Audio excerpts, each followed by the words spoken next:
To Mindful Reality, the channel that covers reality TV from a mental health perspective. Perspective.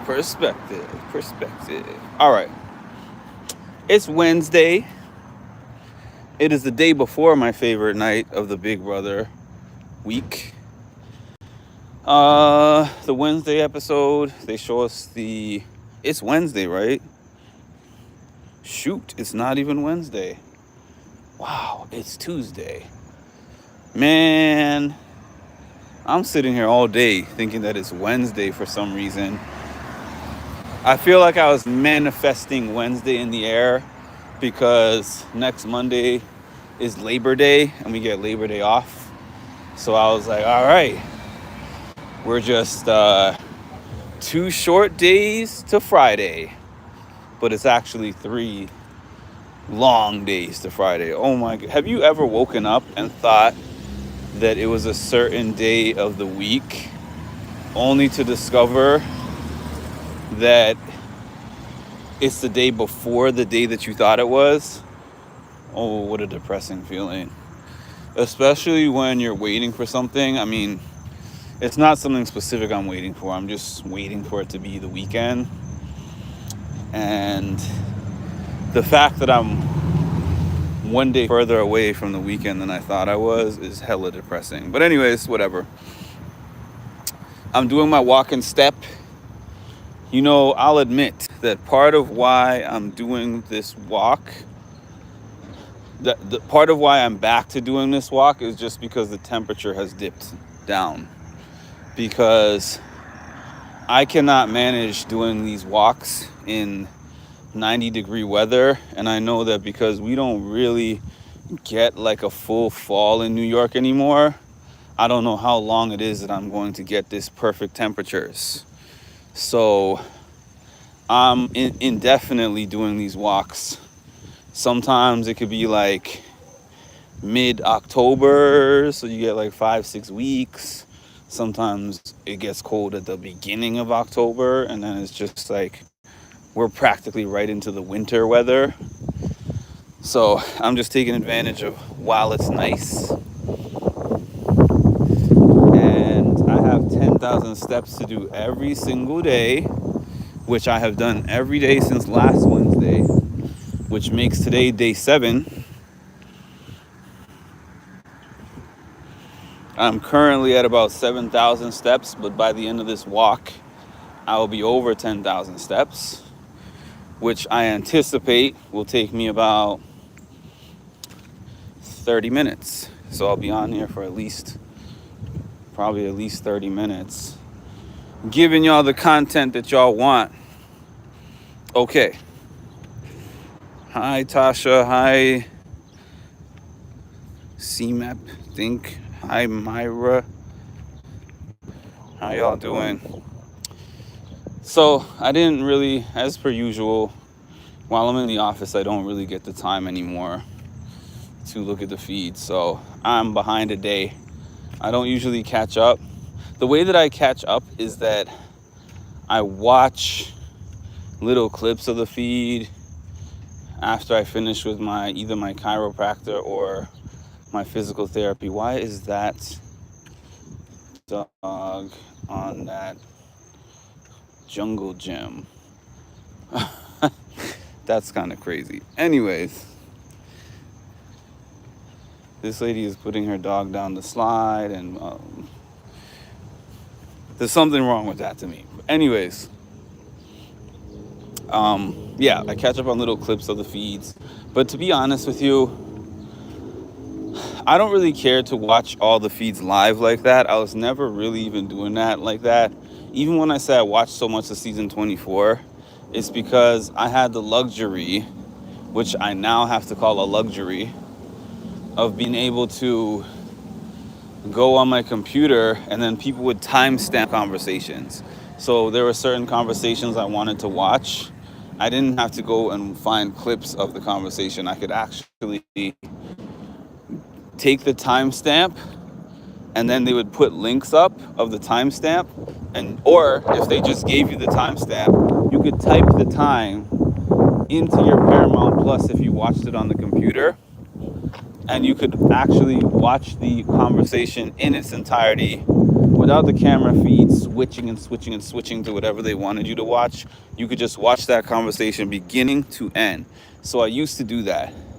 Now, unless you happen to be sitting on your computer or your TV while it's happening live, and you have enough patience to sit there long enough while they show the conversation, they flip and cut things off, the "we'll be right back" screen and everything, you're not going to get the full context. And even if you get the full amount of context that they're giving you, it's still not even the full context.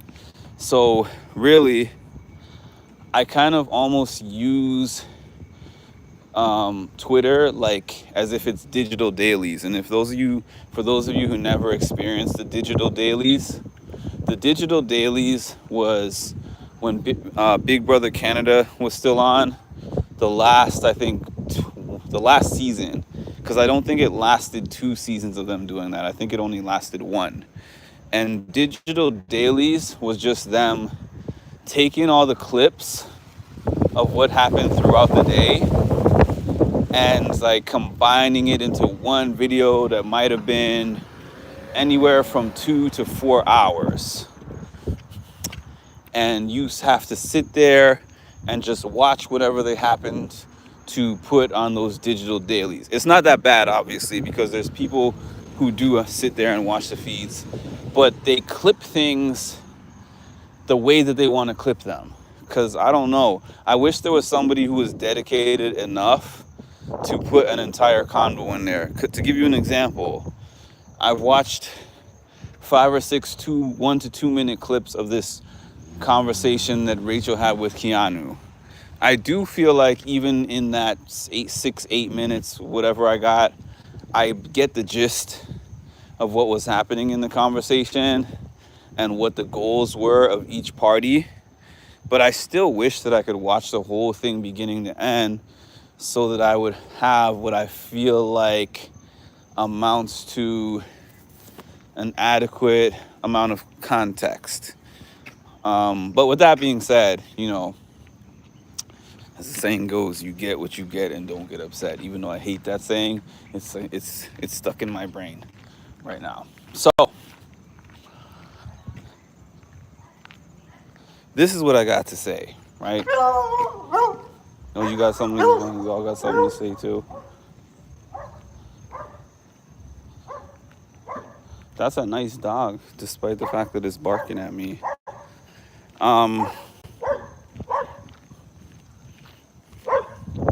Yeah, so I saw this conversation between Rachel and Keanu. I don't know who initiated it or how it started, but Rachel was talking to Keanu and telling him, why is it that you are leaking information, private information that I was giving you as basically my number one and giving it to Vince? Why is it that you're telling Ashley certain things about me? Why are you like gaslighting my friends and making them feel away? Why are you making all these different moves that show that me and you, that I can't trust you? And she said, basically she was saying, once trust is broken with me, you can't get it back. Which I consider it gaslighting for Rachel to say that. You know why? Because Rachel essentially told Morgan something similar. It wasn't the exact same wording, obviously. There's different plug and play things. But Morgan said to her at one point during Rachel's HOH, there's no hard feelings between us. I think that we can continue to work with each other. And going forward, I'm not going to target you. And Rachel said, I don't see a path to us going forward and playing this game together. Let me refresh just in case. Yeah. Rachel said to Morgan, I don't see a path for us going forward to work together again. Like, I'm done working with you. Love you as a person, done with you in this game. And I was saying to myself at that time, and I said on my live, Rachel, you're a veteran. You're a Big Brother veteran. why would you flat out, straight up tell somebody who's in this game with you that you're not going to work with them again? Because there will be a time, actually next week, when you're not in power. And Morgan could be somebody who wins HOH, or you could be on the block. She could be someone who wins power veto and has the potential to take you off the block, but you're like, you would never work with me, so we're enemies. That's what I'm thinking. Now that I'm seeing how things are going subsequently, I think it's a couple of things. One, Rachel is a little on the emotional side. As good of a game player as she is, she does have her moments of being on the emotional side. Secondly, I don't think she closes the door on working with anyone, because like I said, when I study the games of all the best Big Brother players who have ever played this game, they're always open to working with everybody. Now, I'm not saying everybody is their number one, but the name of the game sometimes is just even being able to manipulate somebody enough that they'll work with you for 1 week when they weren't supposed to be working with you. Like, for an example, Vince. Look at how Vince was just like, Rachel's the biggest threat. Rachel. I got to get out Rachel. If I get the chance, I'm going to get Rachel out. I'm going to take the shot at Rachel. Rachel. Then Rachel gets HOH. She starts working on Vince. Working on him. And working on him. And if I'm not mistaken, the people that she put on the block, Morgan, Mickey, and Vince, did she not? I know for sure Morgan and Mickey, but I'm pretty sure that third pick that she put on the block was Vince. And then Lauren used her power veto to get Vince off, and she put Riley as the replacement nom. Riley went home off of that. And Riley was working with Vince. So you would think based on that, she put Vince on the block and then got his ally sent home. You would think based on that, there's no way Vince would be working with her, right? But then somehow, Vince and Morgan, 2 of the 3 people that she put on the block, ended up working together in an alliance with Rachel the next week.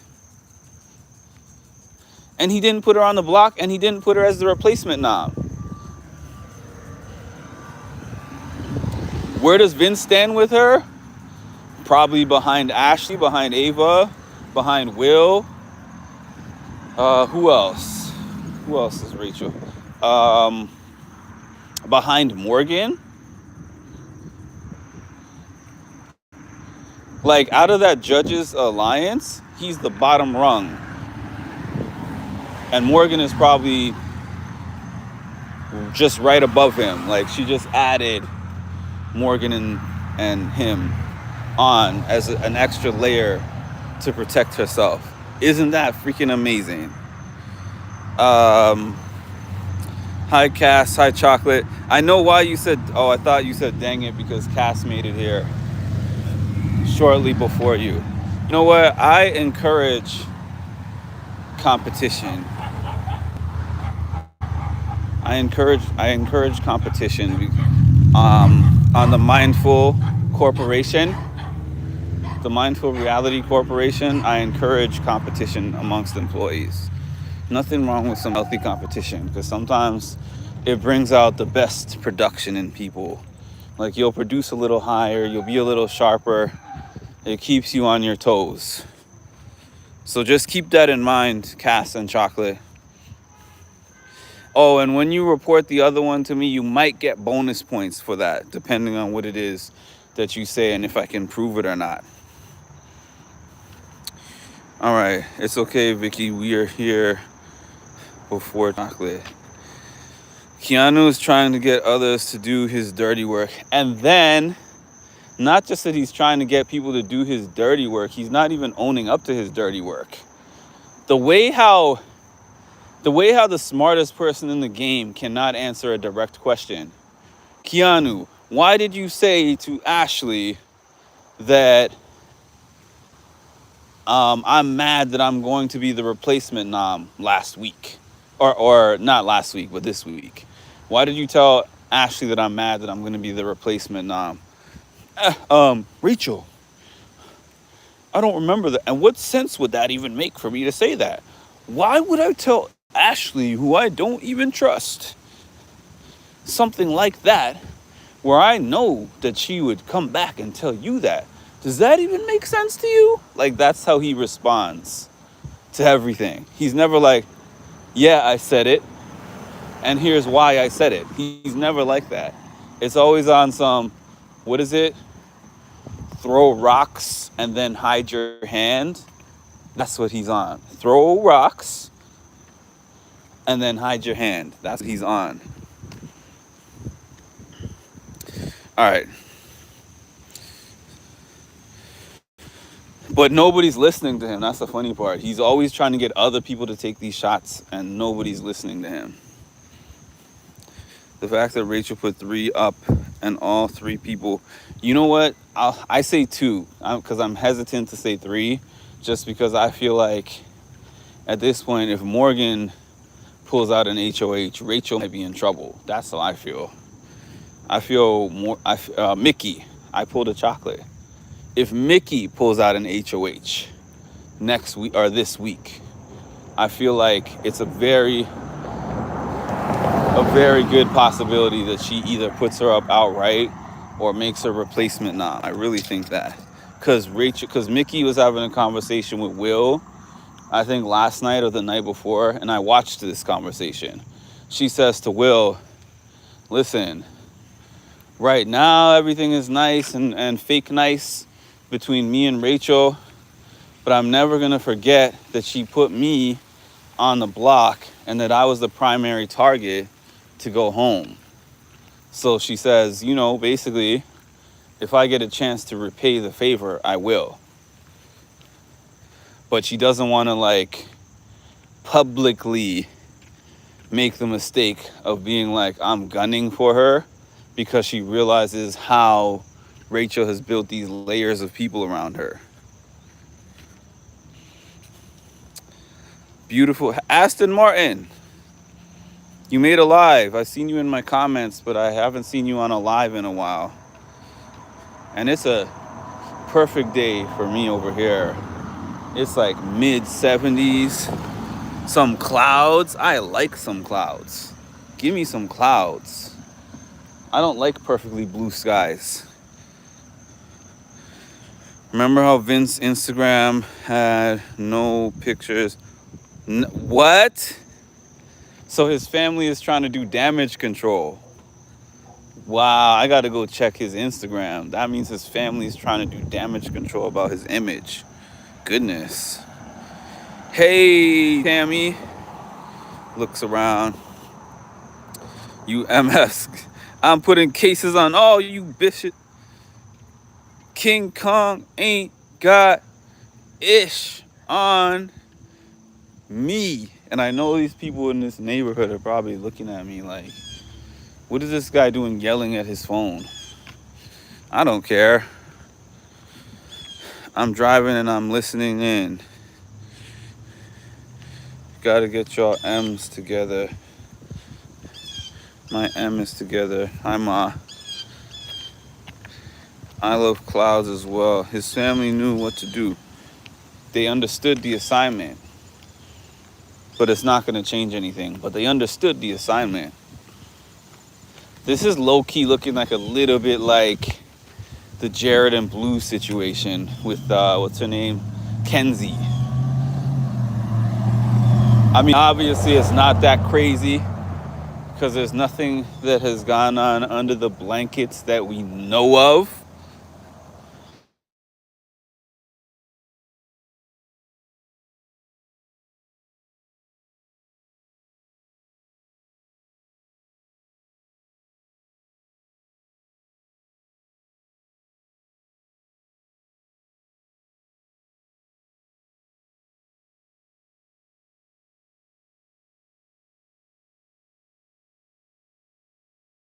I think I froze, but I restarted it.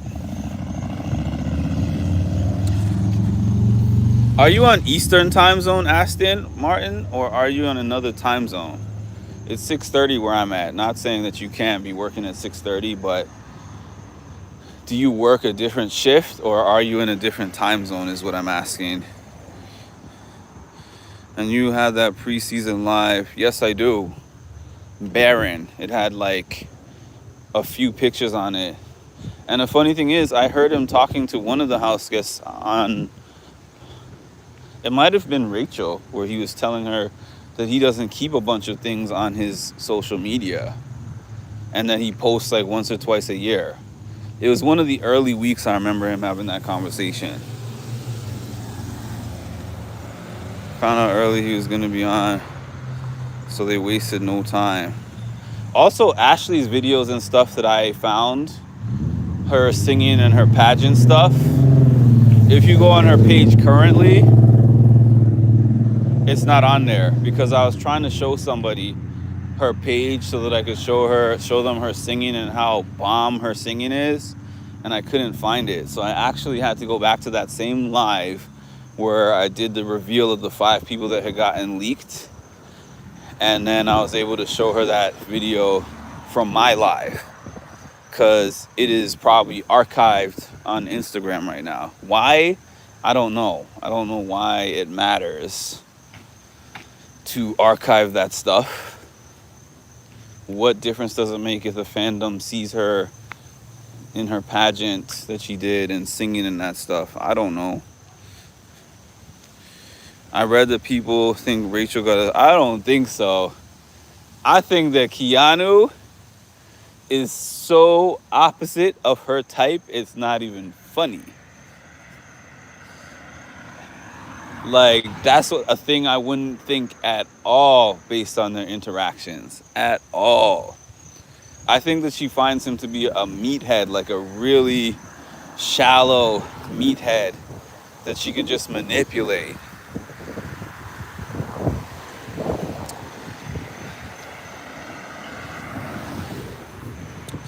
I think it's more entertaining if they keep up, because everyone knows about Kelsey in the house. So that showman's would have to be secret to the other housemates. I want them to hook up so bad. It would be crazy. It would be so crazy seeing them trying to sneak cuddles before someone comes. That would be really entertaining. I'm not gonna lie. Sorry, Kelsey, but that would be really entertaining. I don't think Morgan is that low down. But Taylor Hale, that's a different story.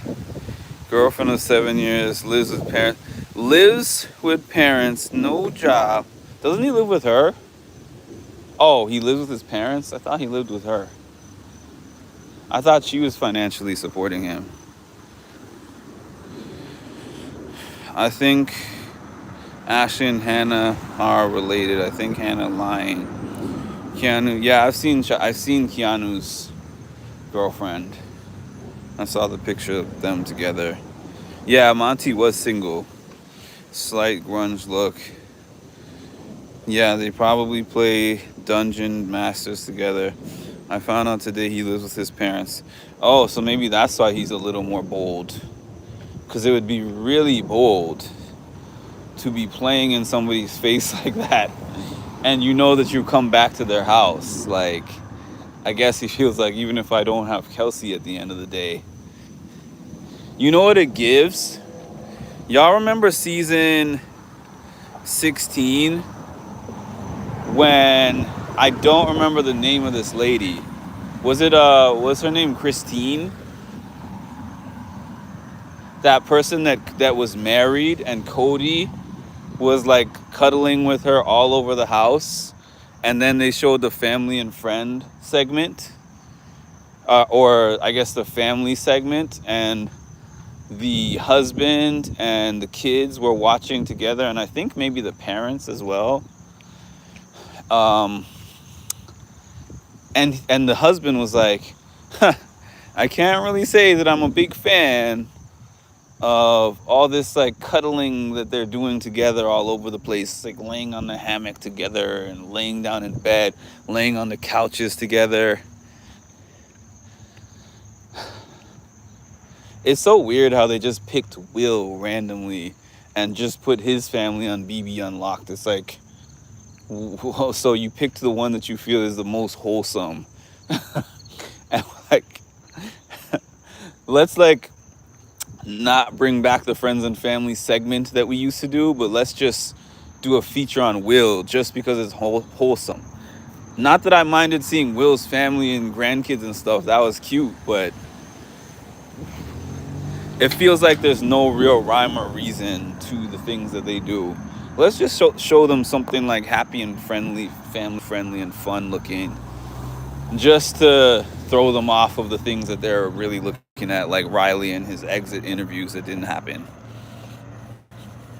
Yeah, I'm saying it. CBS has never done me any favors. They have never let me do any interviews. I'm not on anybody's list over there, so it makes no impact on me whether they F with my channel or not.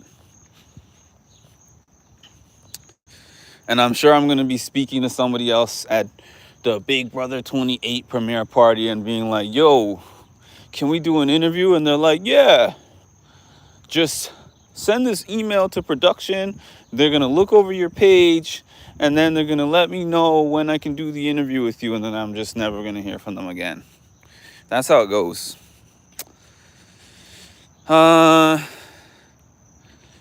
Nothing wrong with that, but I would have thought they live together. CBS cast a few more black men and women. They got to. They had to. Well, they didn't have to cast black men and women specifically, but they did have to cast 50% people of color. So, who did they have? They had... Are you talking about this season? Let me see. Mickey Morgan.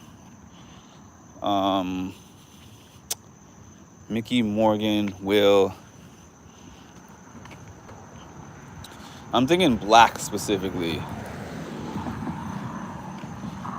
That's it, right? Who else? What other black people do they have on this season's cast? Let me refresh again, just in case. Refreshed again. Okay, so I'm at almost 30 minutes. And I think at 12 minutes, I was at 6,200 steps. So I walked probably another 15 minutes. So I would say I'm possibly about 8,000 steps. Let's check. Ooh, I'm bugging. Hold up. 9,442. How did that happen? I'm almost done. Sweet. I say sweet and I say things and people laugh at them at work. I'm like, sweet. I think that's funny. I don't know why.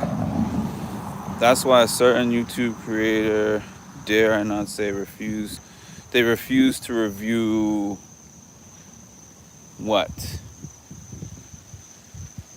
Oh, Ashley. They refused to review what? Listen, I'll tell you something, right? Maybe 2 seasons ago when season 25 came out. And I became cool with Kirsten, right? I'm still cool with Kirsten to this day. We've spoken plenty of times. I don't know if we'll ever do an interview.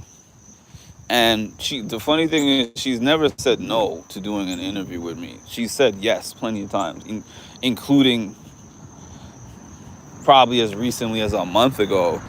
And it's not even like I'm asking her all the time. She'll be like, yeah, we still got to get to that interview. But she also told me some other things about CBS that made me like, I don't know if I need the interview.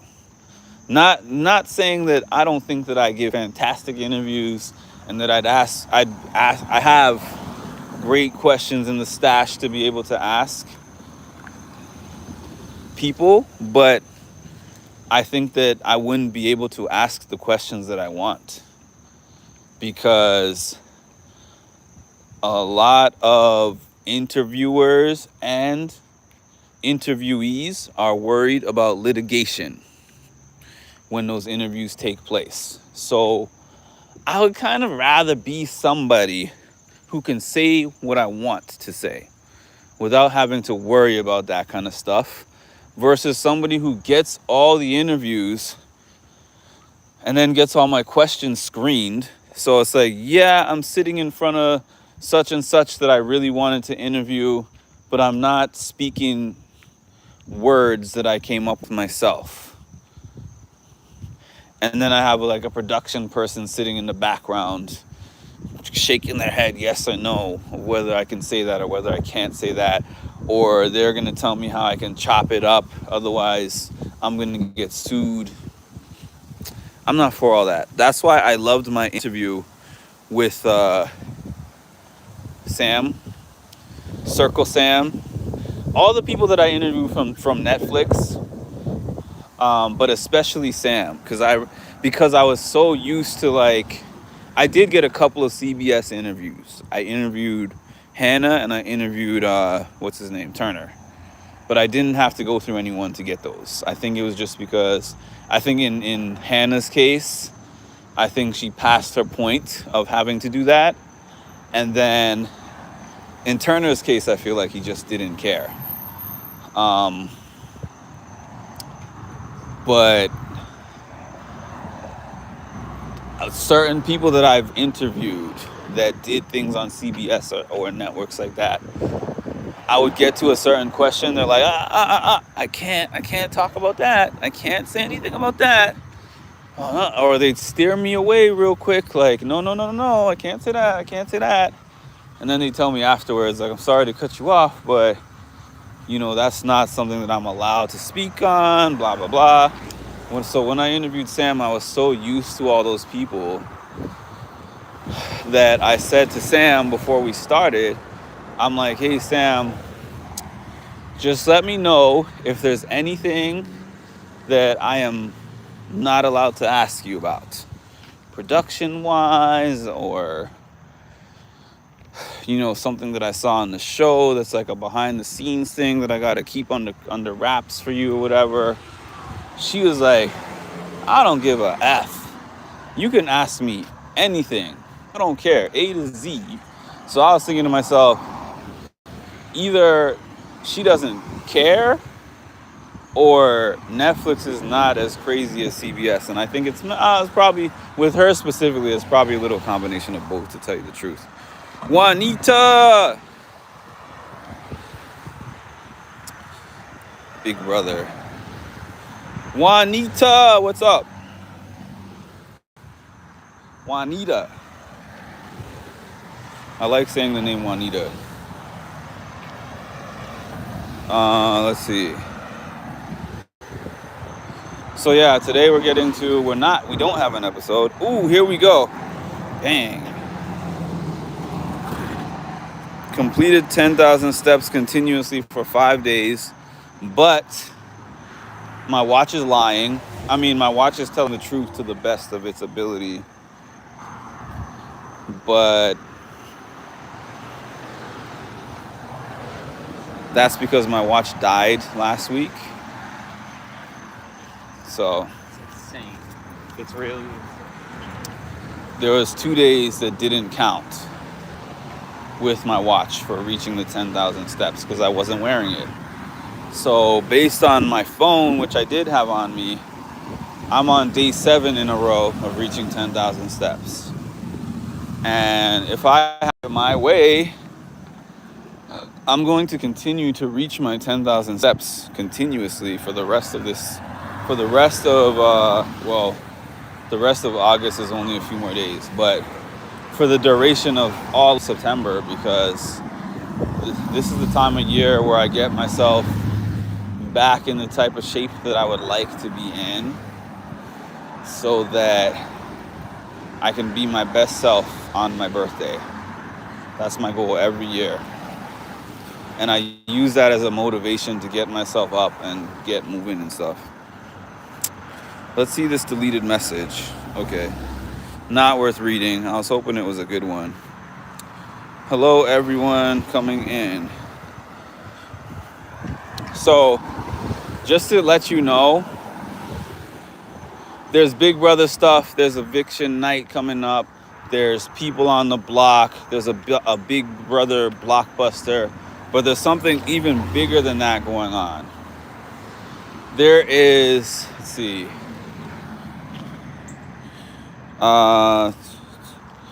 Wednesday, Thursday, Friday, Saturday, Sunday. There's 5 days left in the month of August, right? And there's an Employee of the Month trophy on the line. And the two people that are fighting for this Employee of the Month trophy are Cassandra and Chocolate. And so I still haven't decided. It's a very, very tight race, and I don't know who has the votes yet. The votes seem to be like a 50-50 split at this point. So depending on things like attendance, behavior, who puts in the most work with blocking the trolls, those kind of things are going to factor in to my final decision on who gets this Employee of the Month trophy. And it's a very tight race. Let me say that one more time. So I don't know who's going to get it, but I'm going to need the chat to help me decide which one of them is more worthy. So that means if one of you misses a day or misses a live, that might be a strike against you. If you make a funny comment that I don't like, that might be a strike against you. That's not a threat or anything. It's just, stating some facts. That's all. Jacqueline, I like you saying it too, thanks. Jacqueline, how are you? I had a friend named Jacqueline in high school, one of my high school friends. I mean, I'm saying that as if we're not friends now, but life happens and people get lives and move on and stuff. But it is somebody who I believe that if I ever reached out and said, hey, how are you? Like, what's going on? Catch me up on your life, I believe that we could have a conversation or two, because there's some people I don't feel that way about. Like, there's some people who I know are just we just are where we are. And if I reached out, I probably wouldn't get a response. And if they reached out, they probably wouldn't get a response. But I do like having people somewhat arm's length to where I know that we're a conversation or a phone call away from at least being able to have like a life discussion, even if it's once a year, twice a year. I do have some people like that. I think everyone should have people like that. Because there's plenty of people that are just falling out of the rotation altogether. I don't even know. I don't even have a way to contact them at all. And we will likely never speak again in this life. Though, I will admit, I will never say never, because there is one person that I can think of right now, possibly two, but I can't think of the second one. But I know I can think of both of them now. I forgot about the second one. There's two people that I'm in contact with right now that I'm refreshing. I'm big on talking to myself on camera. I am big on talking to myself in general, but I'm not big on talking to myself on camera. So I refresh when I don't see anyone commenting anymore. So what I was saying is there's two people in my life right now that I never thought that I would speak to again. And there was extenuating circumstances as to why I thought I would never speak to them again. Not that they did anything to me specifically, right? It's literally just when I was going through my worst moment of my life, which all of you know what that was. These were people that were consistently there before that all of a sudden were not there at all. And the way that that made me feel was like, bruh, if you can't be around at my worst of times, you don't deserve to be around in my best of times. So I said, if these people, there's like a statute of limitations with me. Because I didn't even say that immediately. I wasn't just like, you know what? These people are cut off. I was like, you know what? I don't know what they have going on in their life. Maybe there are people that don't really know what to say so much when someone's going through grief. And I get that. I'm not necessarily that person, or I wasn't at that time. Now, people come to me with their questions about the grieving process all the time. And I obviously, not that I'm an expert, but I can just tell them this is how my process has been going. But both of those people transitioned their way back into my life somehow. One of them, I can tell you exactly how that went. They reached out to me 6 to 8 months later. Hey Mark, hey Mark, how's it going? And normally I would just leave that thing on red and probably block the person completely. But I said to myself, I don't want to block them because it leaves something unresolved in my gut. And what that unresolved thing is I literally want to ask you, why did you disappear?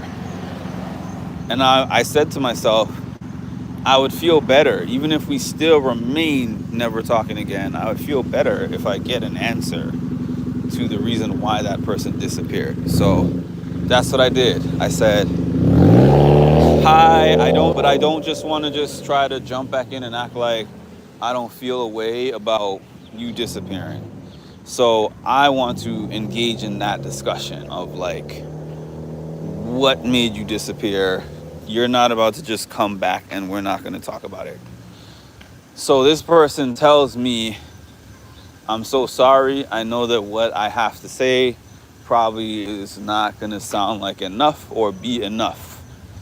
And it's not anything that is not something that I consider excusable or anything like that. It's just literally you asked me why and I want to tell you why. So I said, okay, I'm listening.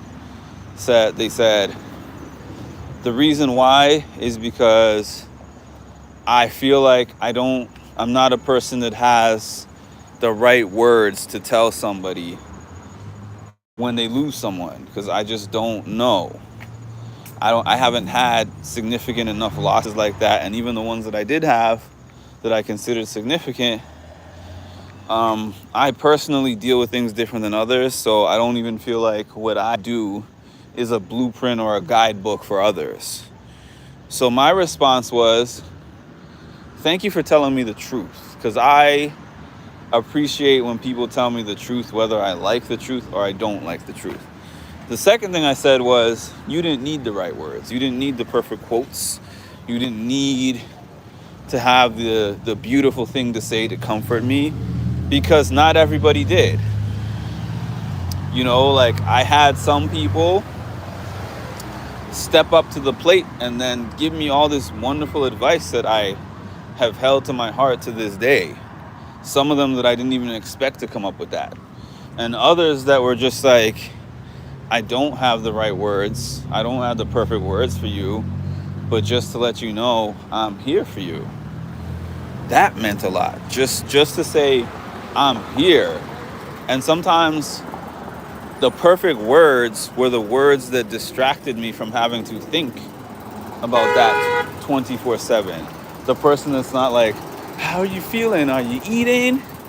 Have you been crying? Have you been doing this and this? Like the person that says, hey, how'd you feel about that basketball game last night? And then we're talking about basketball for an hour. Or the person who's just like, hey, did you see that thing in the news? Or, like we're just talking small talk.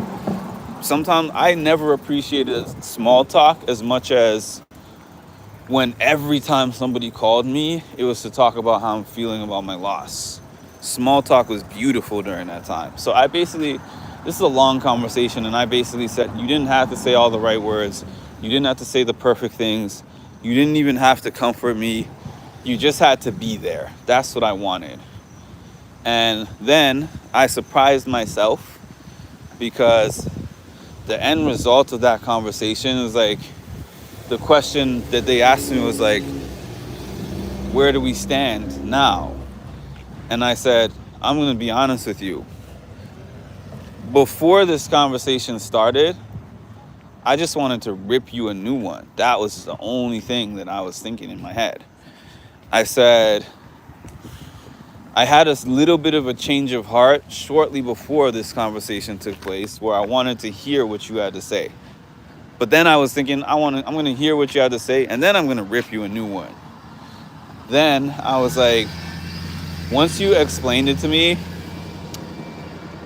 the explanation felt genuine. Did I love your reason? No, I did not like your reason at all. But I appreciated you giving it to me and just telling me straight up, this was my reason.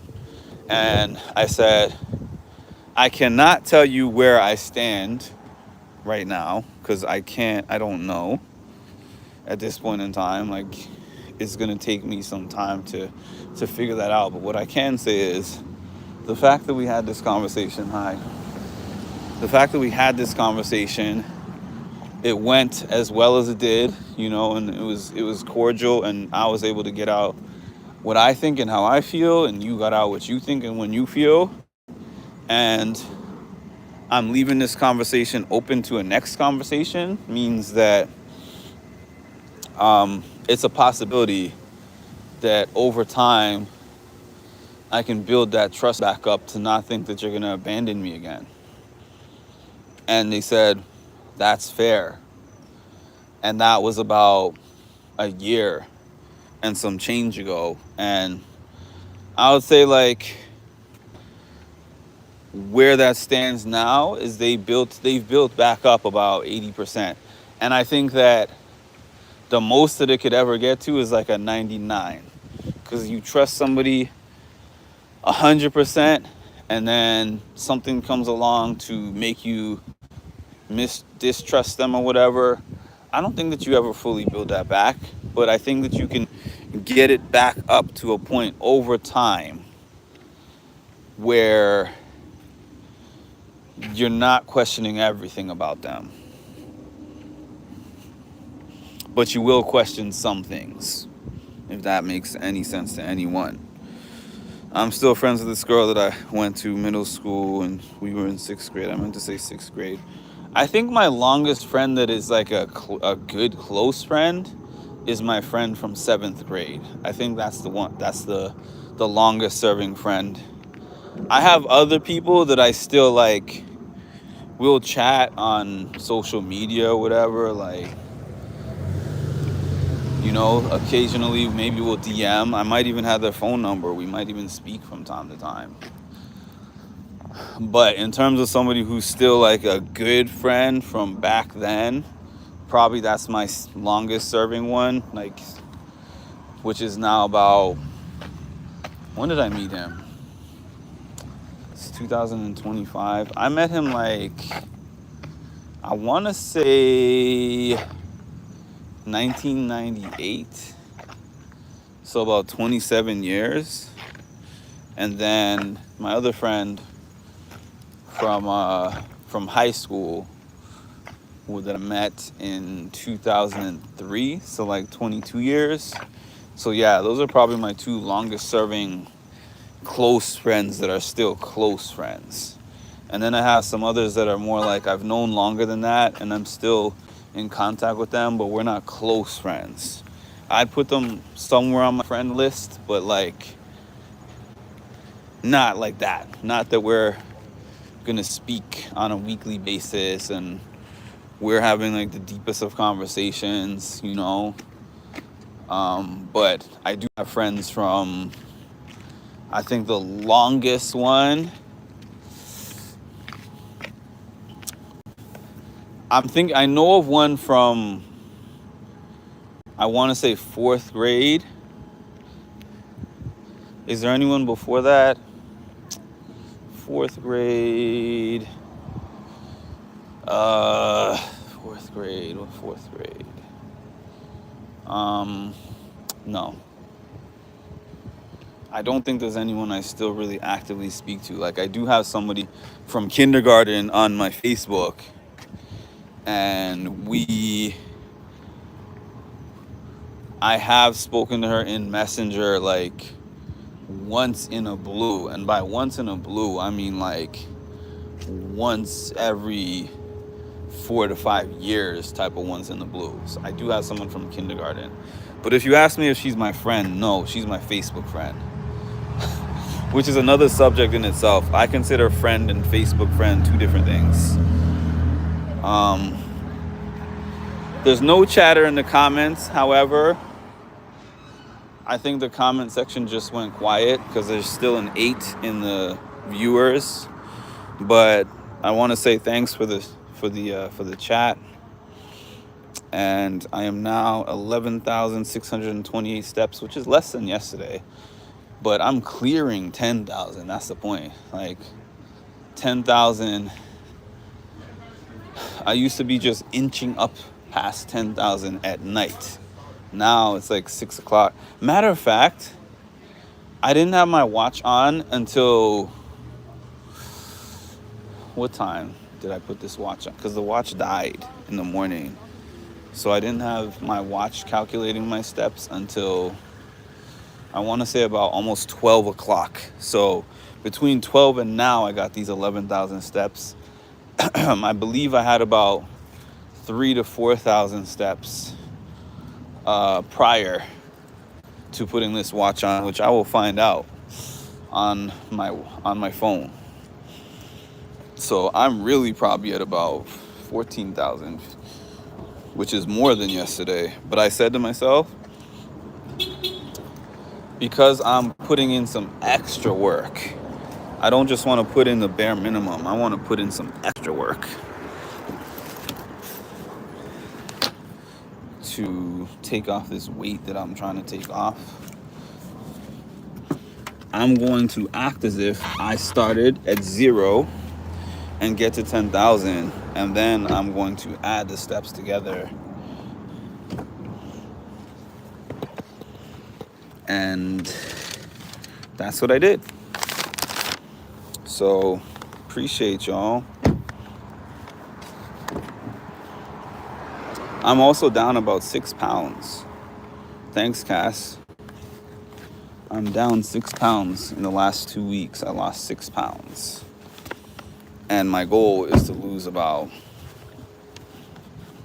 I'm not even going to tell you the number of pounds that I need to lose, but I honestly probably won't even get there by my birthday. But hey, this car looked like it was trying to end my life. That's the reason why I paused for a second. Anyways, I'm going to get somewhere. That's the point. I might not get there by my birthday, but I'm going to get there eventually. Thanks, Juanita. I might be back on later. No guarantees. But I'm going to watch the feeds a little bit later. And then if there's anything noteworthy that I feel is like noteworthy to come back for, I will. If not, I'll be doing my usual and just posting my updates on the community page. And please make sure, like, comment, subscribe. Hit that notification bell, please. If YouTube is not hating, they will notify you of when I drop some more great content. Thank you so much.